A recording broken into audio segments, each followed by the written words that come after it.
Update po tayo sa seguridad sa Kongreso matapos ang paglilipat kay OVP Chief of Staff Zulaika Lopez sa VMMC at iba pang issue. Kausapin natin si House of Representatives Secretary General Reginald Velasco. Magandang umaga at welcome po sa Balitang Hali. Magandang umaga po sa inyo lahat dyan. Kumusta po ang seguridad ngayon dyan po sa House of Representatives? Well, okay naman. Wala pa kasi si Vice President dito. We're waiting for her. We were advised kasi na pupunta siya at attend dito sa Committee on Good Government and Public Accountability. Kaya secure naman itong Kongreso sa loob at sa labas sa tulong ng PNP. Opo. Yun po bang security blanket nyo extended hanggang sa VMMC kung saan naroon po ngayon si Lopez na nasa kustodiya ng House of Representatives? Hindi po, nakakompine pa siya sa Veterans Memorial Hospital up to now. So wala pong seguridad doon ang House of Reps. Iba pong nagbabantay sa kanya doon? Pareho pong PNP, meron ng bantay din galing dito sa House of Representatives. Wala po tayong impormasyon kung hanggang kailan siya mananatili roon?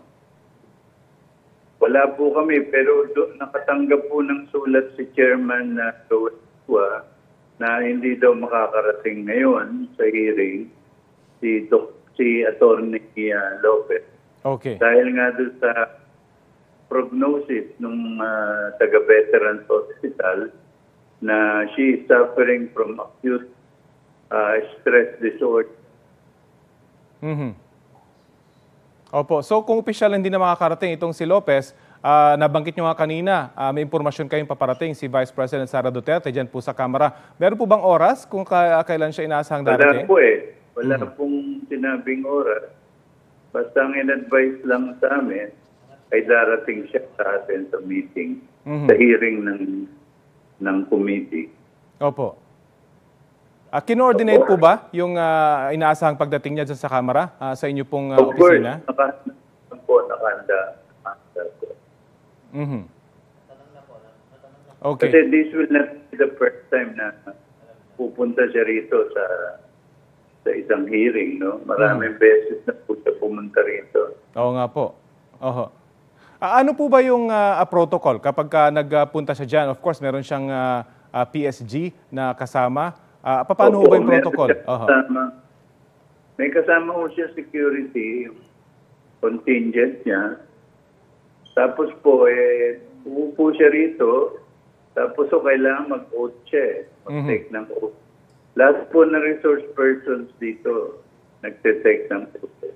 Pero yun nga po ang naging issue nung nakarang yung unang pagdinig na inatinan, hindi po siya nag-take ng oath. Ano mangyayari kapag hindi ho siya nag-take ng oath?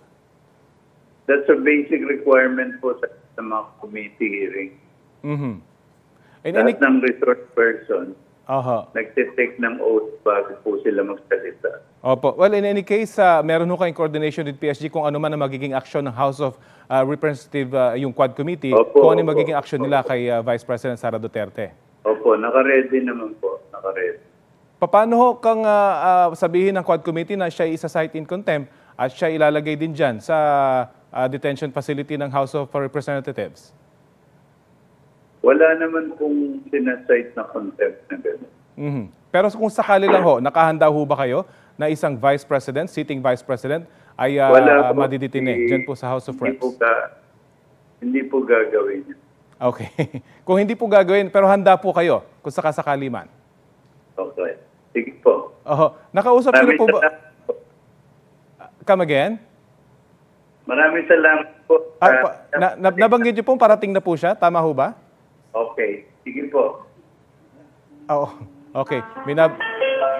May nabanggit po si Secretary General Reginald Velasco na may parating na. Kaya siya yung nagpaalam na sa ating panayam. Maraming salamat po, Secretary General Reginald Velasco.